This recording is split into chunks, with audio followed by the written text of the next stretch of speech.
Welcome to Blue Friday Bets, the only Seahawks only gambling show in the multiverse. I'm your host, Clinton Bonner. I am joined by Adam Emmert, and this is part of the Seahawkers Podcast Network.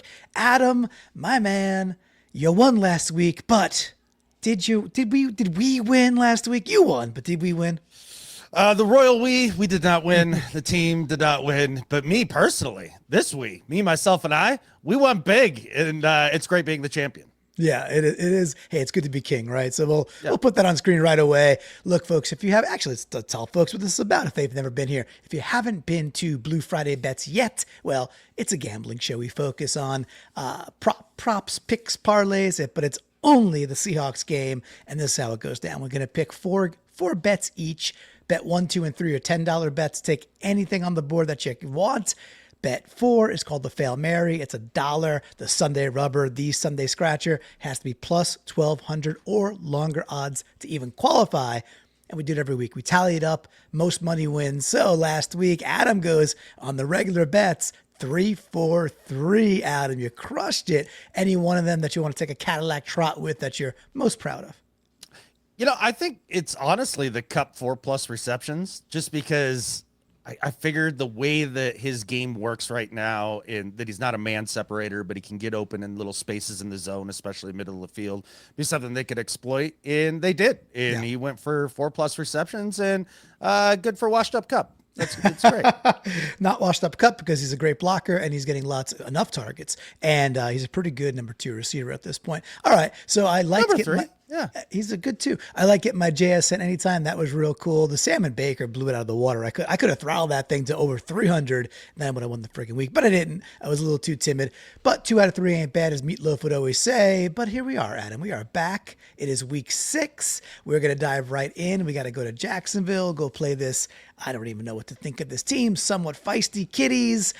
I think we're winning this football game. I just think we're going to be able to do some of the stuff you just talked about, is sit down in those zones, let Sam operate, and I think you're going to see that come out in some of my bets. But I don't go first. This is gentleman rules. You have honors. You win. You have the crown. Where are you taking us?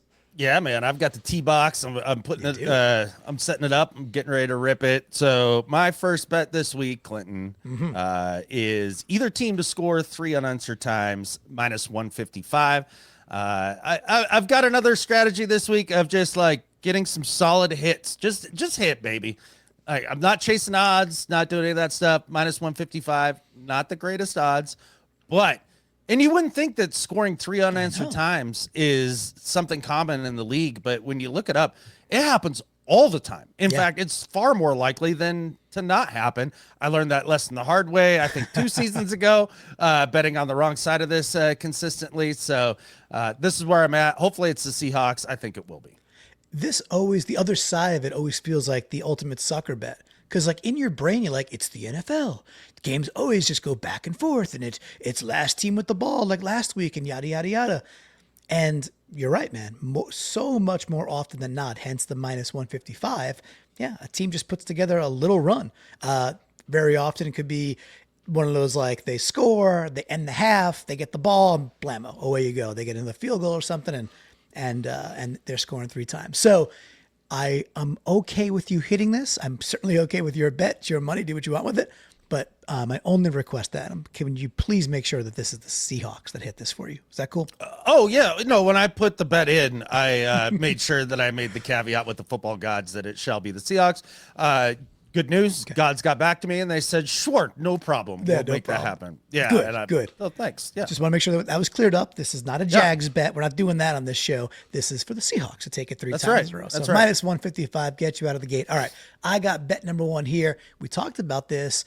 I think it was at the end. I forget which one of our preview shows. I think it was What If. Actually, it was with Mr. Phil. That was a great episode. Go check that out. Great episode. Yeah, it was really good stuff. One of our flagship preview show, if that's a thing. I think it is now, but an awesome preview show. And we talked at the end about, look, I think there's a sweet spot for Sam Darnold attempts. So Vegas has his attempts.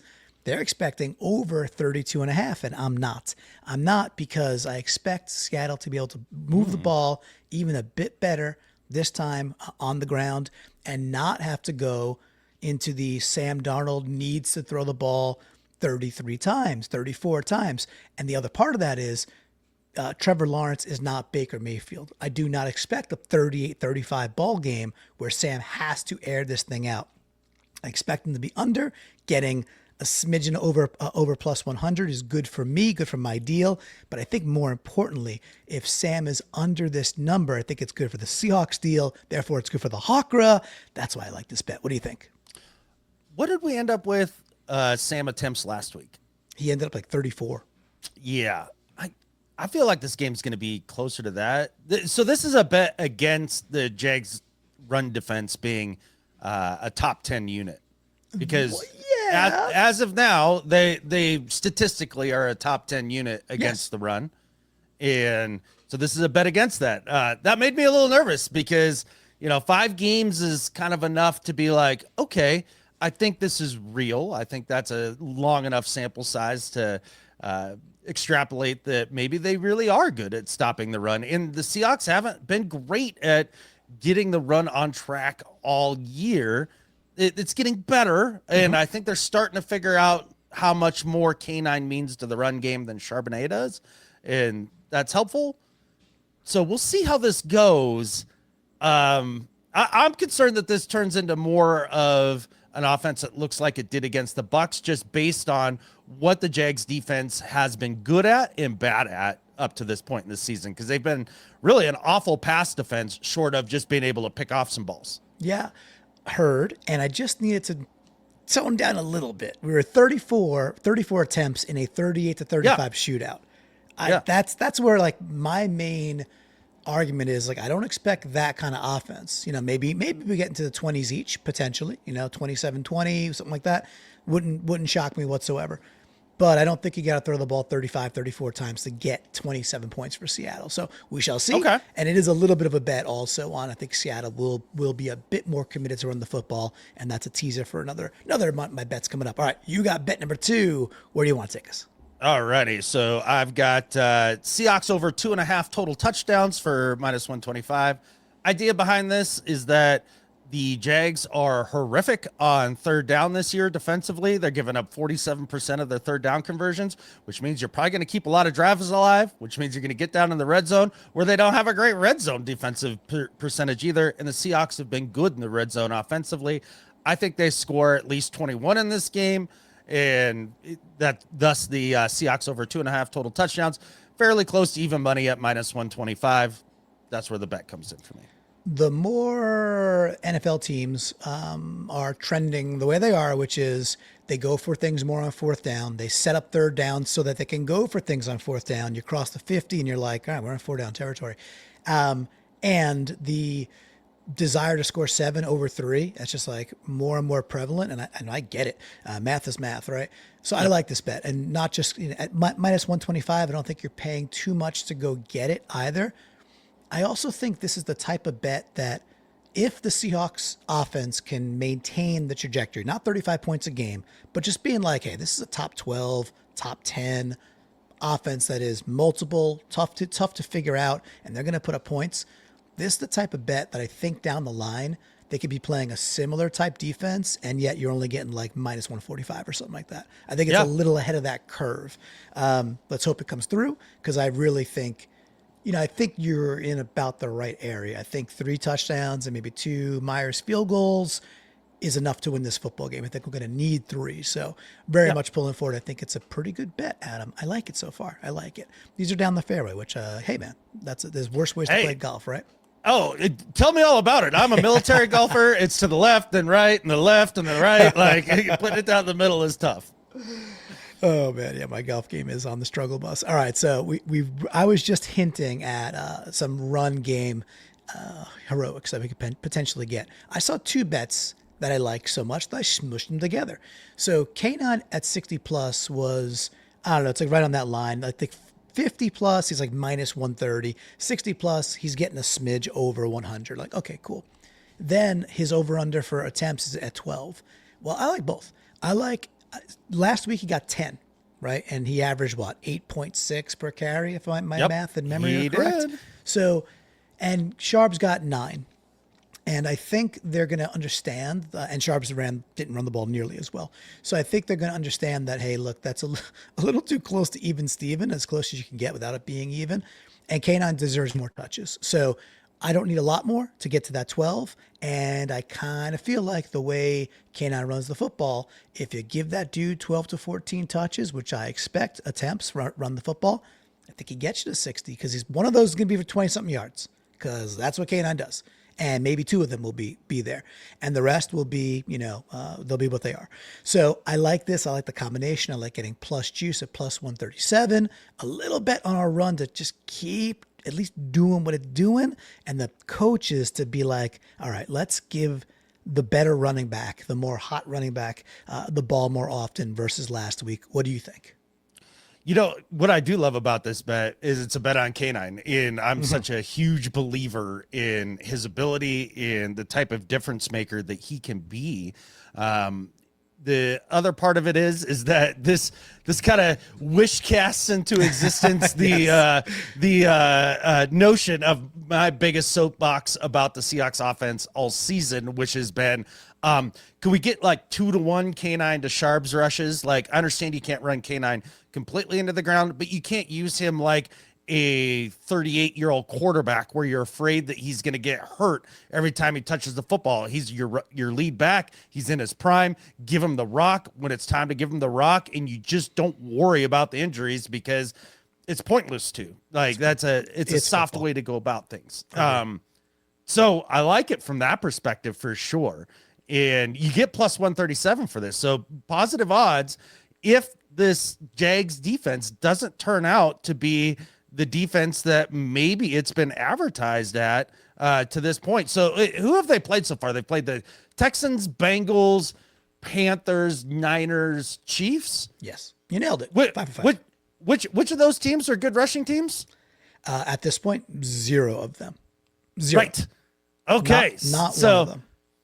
That's exactly correct. So when you think about it in those terms, then I go, well, shoot, maybe this is an illusion, this Jags rushing defense, and they can actually get on track with the run game. Because I do think that the Bucs defense they faced last week, much better against the run in reality than the Jags defense is. So interesting. I want to hop on there because I think the much better, maybe it's an exaggeration, or I guess my whole thought process was even if it's on par with the Bucs run defense, which is a good run defense. And let's say, hey, Trayvon Walker's coming back. He's a dude. He's legitimately good. He's coming back. Is he going to play? Last I checked, he wasn't going to play. He's playing. No injury except for he's wearing a club on his hand, so that's not great because you got to tackle. But he's doing the whole cast thing. But he's good. He's a dude. He's a dude on the edge. He's #1 draft pick for a reason, and he's a good football player.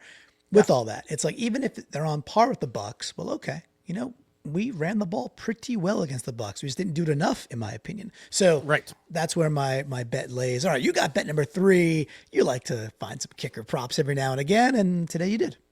Yeah, let's see. What did I have? Oh, yes, shortest field goal made over 26.5 yards. So basically, if anybody kicks a field goal shorter than 27 yards, then I lose this bet. Right. Yep. Which is hiking the ball at the 10-yard line or in, right? Which are chip shots because you got the 7 yards back and you got the 10 yards to the end zone. So basically the 10-yard line or in for a chip shot and you lose. I was talking about the propensity of NFL coaches to be more 7-oriented. Is that where you were thinking? Ding, ding, ding. Expand on that, Clinton, because you were kind of hitting on it just a minute ago, and that's exactly where my head's at. I mean, the expansion is just the proof's in the pudding. Folks are going for it more. They're not settling for 3. And you really have to find yourself to be kicking a field goal within the 10 nowadays. You kind of start that possession on like 1st and goal from the 6 and you go backwards. Like that's how that happens, right? It's like, okay, it's an incomplete. It's some bubble thing that didn't work. And then you try to draw and you're like, oh man, it's 4th and goal from the 9 and you lost your momentum. It's not like we're almost there. We got a couple more yards. We're still got good momentum. You got to get to an area and then actually move back usually to settle for those chip shots. That's typically how that happens. And you said earlier too, Seattle's been good in the red zone. Seattle's a good team punching it in. If this busts, I hope it's Cam Little attempting one. How about that? And because Seattle made a stand down there, kind of the way I'm framing it. Heck yeah. And -120, not amazing odds, but not terrible odds. I mean, again, we're in that close to even money area. And just as you put it, I just think that the likelihood of teams not going for it when you're inside of the 10-yard line at all costs. Like that's just where football's gone now. They all do it. And I'm betting my money on it, apparently, my third bet. But with that said, no big crazy bets on my regular bets this week. Just right down the middle. Let's make sure to get on the board and, start accumulating some wins here. Well, yeah, and you did. And it's 3-2 on the season now, by the way. I'm up 3-2. Okay. Yeah. Someone I wanted to give you a little bit of a head start, so you felt good about it. You want to come back and do this again next year, all that. The whole thing already. All right. Yeah. So someone had to have some balls, and so it'll be me this week. A little bit of spice, just a little bit of spice. Couldn't get to a Wilson 300, but that's okay. Look, again, this is when I like two things, and stuff can be two things, right? You said it earlier. I think Seattle will still access the middle of the field. I do. Barner had 7 catches last week. I don't expect that. I think that's, relying on that again is like, no, I don't think that's the case. But I do like Barner to get 4, and JSN to get 6 is actually under what I think Vegas has him at 6.5 is his over under. So they're expecting 7. It's like 6.5, and you got to pay for that. So I could actually tweak JSN down a bit and kind of keep Barner. I think it went from 3.5 to 4, which I just like their ability to do short game over the middle against. They just did it against the Bucs, and this team to me is quite similar in the Jaguars. Okay, cool. So I like Sam's ability to go take 3 steps back, fire the ball 7 yards to Barner, and let him go upfield.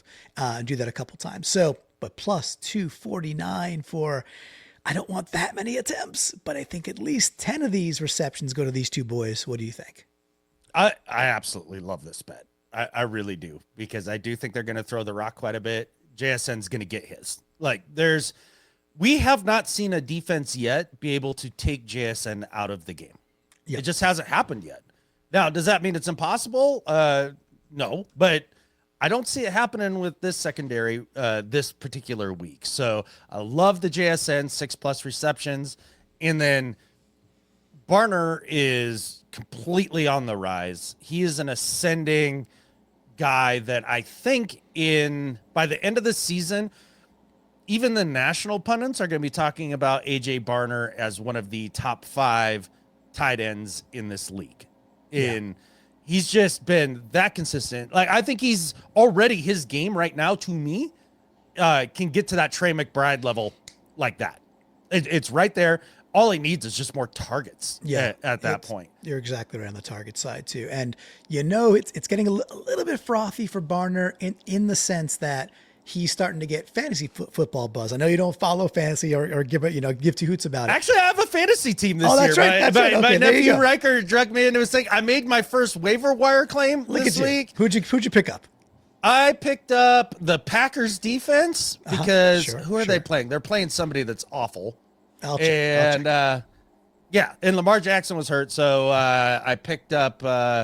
Look at you. Picked up a quarterback. I can't remember. Maybe it was Goff. I don't know. Look at you. That sounds wonderful. I'm 4-1 so far this year. Hey, look, we have a Seahawkers podcast, fantasy football league. It's amazing. Ross Bell and Dave Blumey kind of co-manage it. Bloomquist, and I'm in the secondary league because I was in the bottom 2 and I got relegated. There's a whole relegation. I'm 1-4. I stink. I literally changed my name to I Stink Something Good because I stink. I stink. Oh, the Packers are playing the Bengals and Joe Flacco. So there you go. That's it. That's why I went that way. I chose anybody who was playing terrible defenses. I was matchup hunting for my fantasy team. When you're streaming, that's what you got to do. So he's starting to Barner's starting to get that love in the fantasy world. It's touchdown dependent, of course.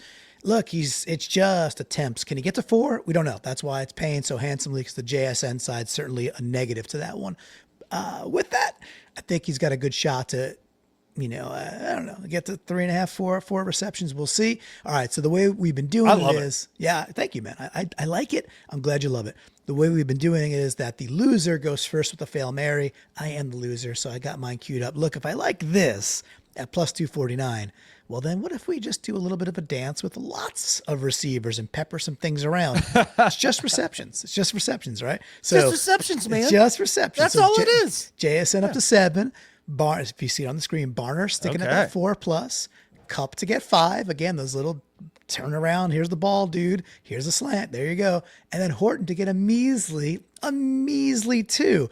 Here's the thing. It's just a little math, right? That's 7. That's 11. That's 18 receptions. By the way, it pays plus 1,301. That's 17. Is that what I said? 18. I know. That's 18 receptions. Okay. So Adam, how many receptions do you think Sam might have on the day? Let's play this fun game. How many? Yeah. What do you think? Let's say, so obviously Vegas thinks that the over under for attempts for Sam Darnold in this game is going to be somewhere around 32, 33, right? Okay. So what would a Sam Darnold, if he's on the same path that he's been on for the most part here this season, how many completions do you get out of 33%?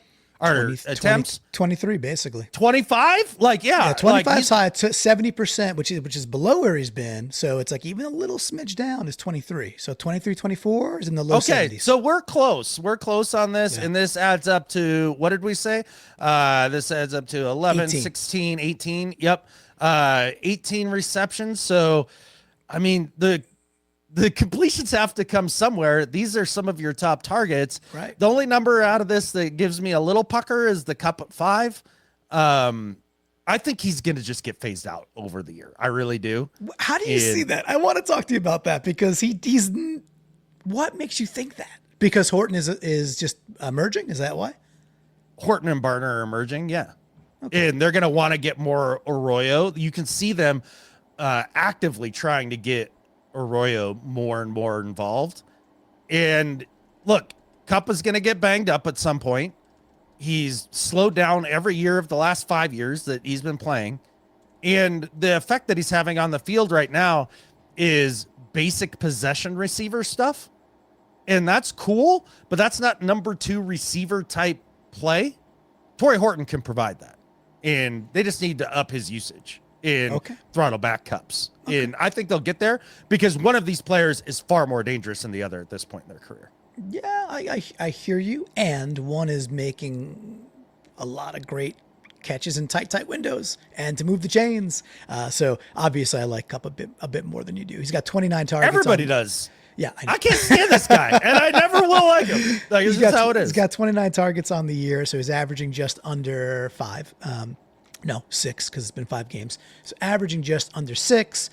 He's got 21 receptions. So yeah, I get you that the 5+ is well above his average. He's only hit that. He's hit it twice. He's been above 5 2 times in 5 games. So that one is the one that I would flag as well. So, but 1,301, the reception's got to come from somewhere. So absolutely. Why not this beautiful amalgamation right here? So, all right, that's my Fail Mary. Where are you taking us? All righty. Well, I decided to keep a few more variables out of my Fail Mary. So the Seahawks to win by 19 to 24 points. So in that band, plus 1,500, you got to find a Fail Mary. I think the Seahawks win this football game.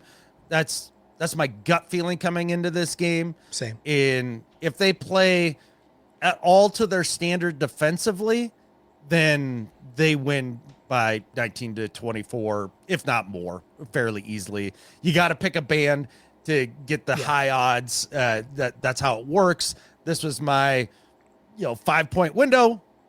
I'm neutral on this one. I'm like, it's okay. Well, it'd be really cool if it hits. So what I like about this too is there's a little history here, right? So you missed a Fail Mary earlier in the year where you had Seattle winning by what? Was it 24 to 30? I think it was. Yeah. Right. Yeah. And we won by 31 or 31, something. Right. Yeah, so, or whatever it was. Yeah. So we ended up overachieving. You busted on the Fail Mary, but it was to the betterment of Seattle. So, hey, let's win by 25+. I'm in for this. I'm so in for this. How about this? Yeah. You already owe me a steak and a beer, right? Because of Anthony Bell's play.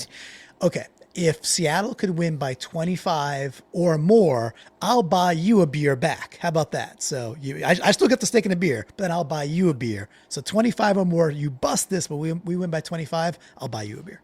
Well, I mean, if it makes you feel good, you're welcome to, but you certainly don't need to, because I wouldn't hold your feet to the fire on that one. We got to figure out that steak and the beer bet, because I was trying to figure out how we're going to implement that and where you want to go and all that. Do you just want straight cash, homie? No. This is so simple. I'm going to see you in Tennessee, right? Yeah.